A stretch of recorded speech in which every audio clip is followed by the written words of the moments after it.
चलिए आज हम लोग क्लास 11 का second chapter structure of atom start करने जा रहे हैं।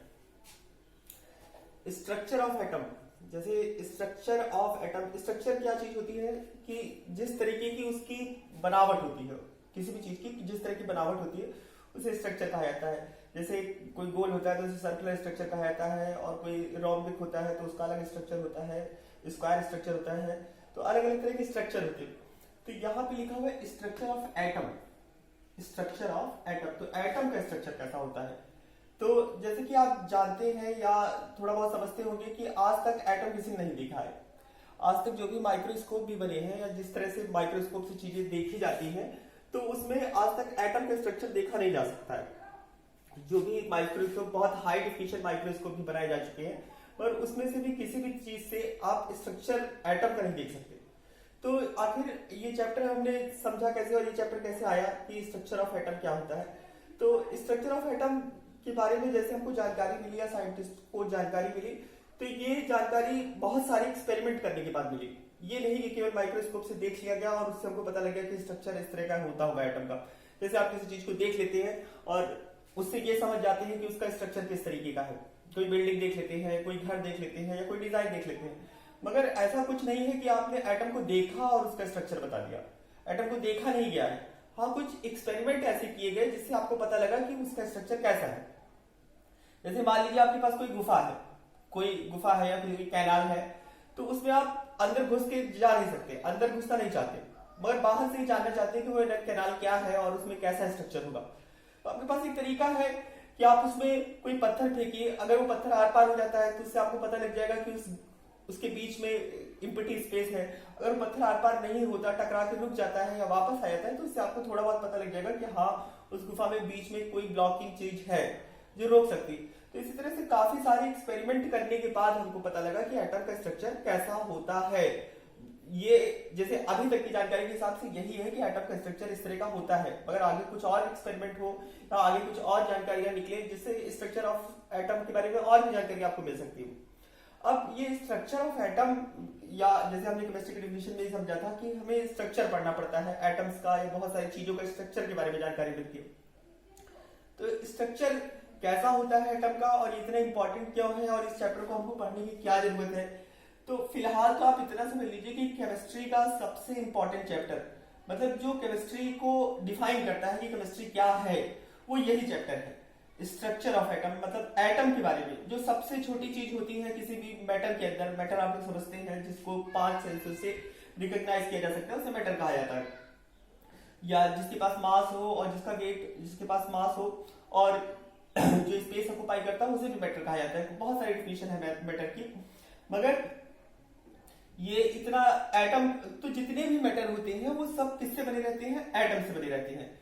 जितने भी मैटर होते हैं, मतलब किसी भी तरह के, चाहे पेन हो, पेंसिल हो, बुक हो, ब्लड हो, आपका कुछ भी हो, पानी हो, ये सब के सब किससे बने रहते हैं, एटम से बने रहते हैं। एटम बाद में जुड़ के मॉलिक्यूल बनाते हैं और मॉलिक्यूल अलग अलग तरह के कंपाउंड बनाते हैं। तो जो भी चीजें बनती हैं वो एटम से बनती हैं, जो भी मैटर होता है वो एटम होता है। तो ये जब हम एटम के बारे में जान जाएंगे, एटम का स्ट्रक्चर जान जाएंगे, तो बहुत सारी चीजें, उस मैटर की क्या प्रॉपर्टी होगी वो भी हमको थोड़ी बहुत जानकारी मिल जाएगी। चलिए ठीक है, तो यहाँ पे इसमें लिखा गया है अबाउट इट, उसके बाद लिखा है the rich diversity of chemical behaviour of different elements can be traced to the difference in the internal structure of atoms of these elements। तो जो बहुत बड़ी डाइवर्सिटी है केमिकल बिहेवियर में, जैसे सोडियम जलने के काम में आता है, मेटल और आयरन मेटल के काम में आता है, अलग अलग तरह के रिएक्शन देता है, या अलग अलग तरह के एलिमेंट्स अलग अलग तरह के रिएक्शन या केमिकल बिहेवियर दिखाते हैं। तो ये जो डाइवर्सिटी है, ये इसको अगर हम जानने की कोशिश करें, समझने की कोशिश करें कि ऐसी डाइवर्सिटी हो क्यों जाती है, ऐसा अंतर आ क्यों जाता है किसी चीज में। जैसे आपके हाइड्रोजन जलने वाली गैस है और ऑक्सीजन उसकी सपोर्टर होती है। इनफैक्ट आप आज कोई भी कंबशन अगर होता है, किसी भी तरह का कंबशन होता है, तो बिना ऑक्सीजन के होता ही नहीं। तो ये सब जो अलग अलग केमिकल बिहेवियर किसी के पास होता है, ये आखिर क्या होता है, तो इसकी जानकारी के लिए इसमें ये कहा गया है कि जो केमिकल बिहेवियर होता है अलग अलग एलिमेंट का, इसको हम अगर समझना चाहें तो ये ट्रेस किया जा सकता है to the difference in the internal structure of atoms of these element. तो जो इसके एटम होते हैं उनके इंटरनल स्ट्रक्चर में क्या डिफरेंस होता है, किस तरह का डिफरेंस होता है, उससे हम पता लगा सकते हैं कि उसका केमिकल बिहेवियर कैसा होगा। जैसे सोडियम बहुत रिएक्टिव होता है, पोटेशियम बहुत रिएक्टिव होता है, सीजियम बहुत रिएक्टिव होता है, फ्रेंशियम बहुत रिएक्टिव होता है, लिथियम रिएक्टिव होता है। तो ये सब रिएक्टिव ऐसा क्यों होते हैं? तो इनका इंटरनल स्ट्रक्चर अगर हम जान जाएंगे कि इनका स्ट्रक्चर अंदर से किस तरह का होता है, तो हमको पता लग जाएगा कि एटम रिएक्टिव होगा।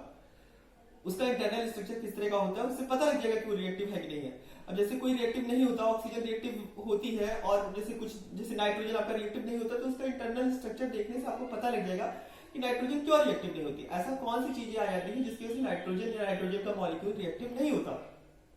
तो बहुत सारी चीजें होती हैं जो रिएक्टिव नहीं होती। जैसे आपको पता है कि गोल्ड रिएक्टिव नहीं होता, ज्यादातर रिएक्शन नहीं दिखाता, आपका एसिड के साथ रिएक्शन नहीं दिखाता, बेस के साथ रिएक्शन नहीं दिखाता। उसके लिए एक अलग तरह का कंपाउंड यूज किया जाता है, अलग तरह का केमिकल यूज किया जाता है जिसे एक्वारेजिया कहा जाता है, जिसमें वो डिजॉल्व होता है।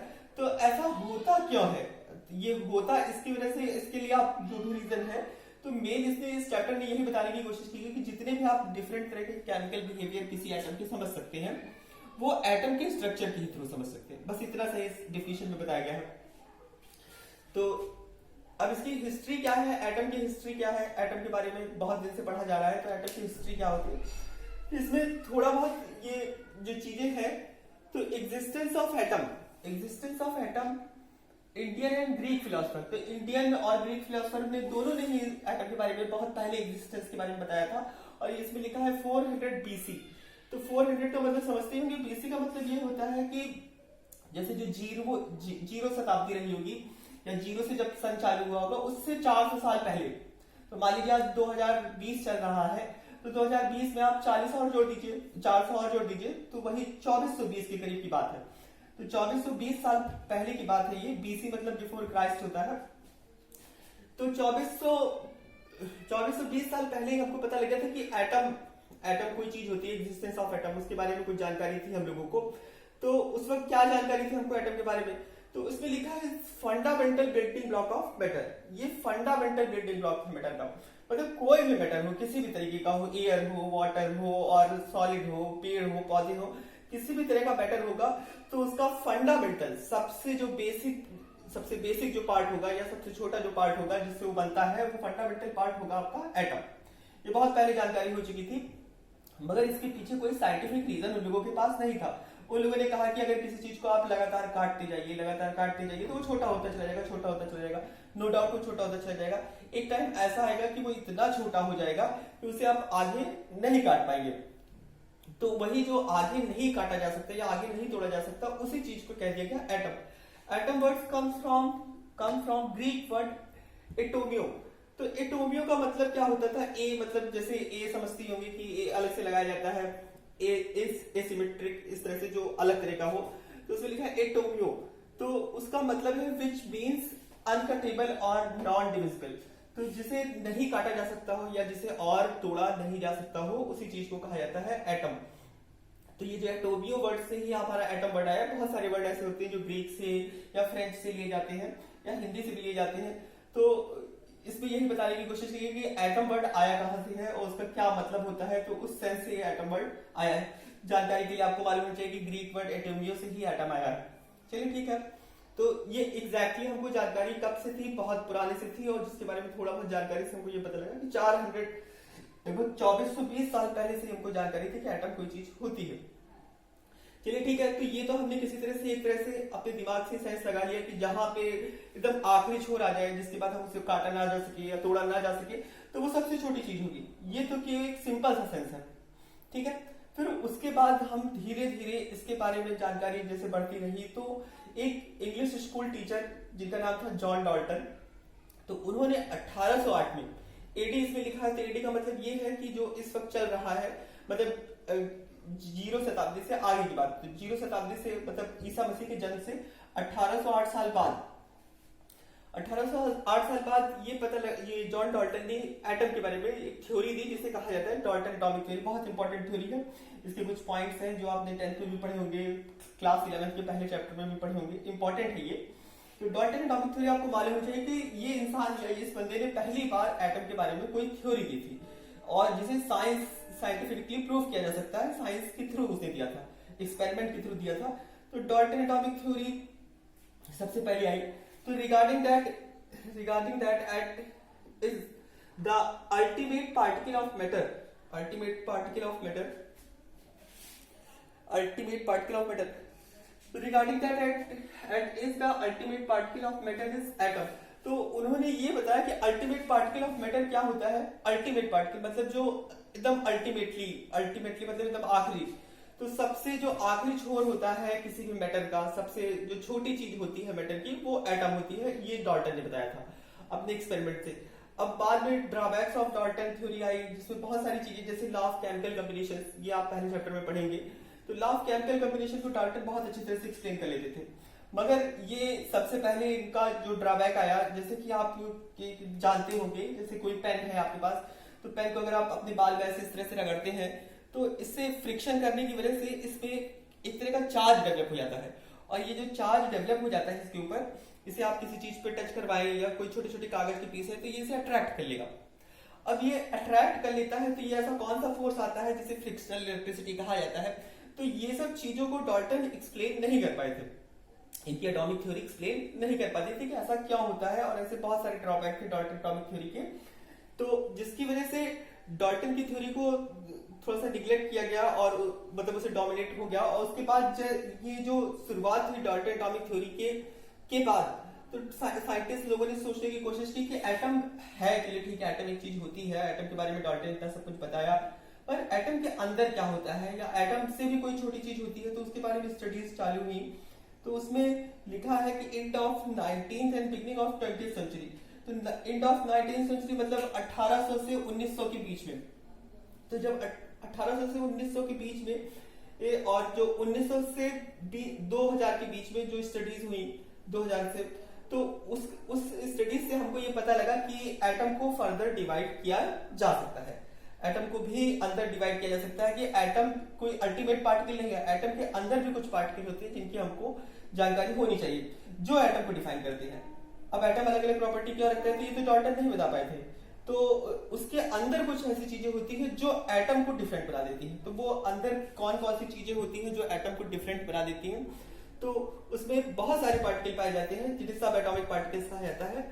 और उसमें मेनली जो आपको स्टडी करना है, और जैसे एनसीईआरटी बुक में तो है आपका इलेक्ट्रॉन प्रोटॉन ही स्टडी करना है, मगर जैसे आप थोड़ा डिटेल में जाते हैं तो ज्यादातर आपने तीन चीजों का बहुत नाम सुना होगा, एक इलेक्ट्रॉन का नाम सुना होगा, प्रोटॉन का नाम सुना होगा, न्यूट्रॉन का नाम सुना होगा। और सब लोग जानते हैं कि इलेक्ट्रॉन नेगेटिवली चार्ज होता है, प्रोटॉन पॉजिटिवली चार्ज होता है, और न्यूट्रॉन अनचार्ज होता है, उसके ऊपर कोई चार्ज नहीं होता। तो जो इलेक्ट्रॉन की स्टडी है, फाराडे ने इलेक्ट्रिसिटी के ऊपर बहुत सारा काम किया गया था, और ये बताया गया है कि फाराडे ने इलेक्ट्रिकल डिस्चार्ज ट्यूब के बारे में का भी बनाने की कोशिश की थी और बनाया था उन्होंने। तो जो मेन क्रेडिट जाता है इलेक्ट्रॉन की डिस्कवरी का, वो जाता है जे थॉमसन। तो ये इनका पूरा नाम ज्यादातर किताबों में नहीं दिखाई पड़ता, इसे सर्च करके हमने लिखा है जोसेफ जॉन थॉमसन। तो Joseph John Thomson, J Thomson, और 1850 के टाइम में इन्होंने अपना एक एक्सपेरिमेंट चालू किया था जिसे कहा जाता है discharge tube experiment, glass tube experiment. तो ये एक्सपेरिमेंट, इस एक्सपेरिमेंट को आप समझ लेंगे तो आज एक चीज आपको क्लियर हो जाएगी कि इलेक्ट्रॉन होता क्या है, कैसे डिस्कवर हुआ, उसके अंदर क्या क्या प्रॉपर्टी होती है, और ये किसी एटम के अंदर पाया जाता है। तो एटम के अंदर पाया जाता है इलेक्ट्रॉन, और एटम के अंदर चार्ज कैसे डेवलप हो जाता है। तो ये सब चीजें जे थॉमसन की वजह से हमको पता है, और जे थॉमसन को ही क्रेडिट जाता है इलेक्ट्रॉन का। अब जैसे आप इलेक्ट्रिसिटी के बारे में जानते हैं, electricity, flow of electron is called electricity. तो इलेक्ट्रिसिटी बह रही है तो इसका मतलब इलेक्ट्रॉन फ्लो कर रहा है, सिंपल सा मतलब है। तो ये इलेक्ट्रॉन होता क्या है, इलेक्ट्रॉन होता क्या है, कहां से आया, इसका क्या रोल है, तो ये सब आपको जे थॉमसन के एक्सपेरिमेंट और जे थॉमसन की बात से ही पता लगेगा। तो जे थॉमसन ने क्या स्टडी की थी और उसका एक्सपेरिमेंट कैसा था, इसकी फिगर बना के आपको अभी बताया जाता है।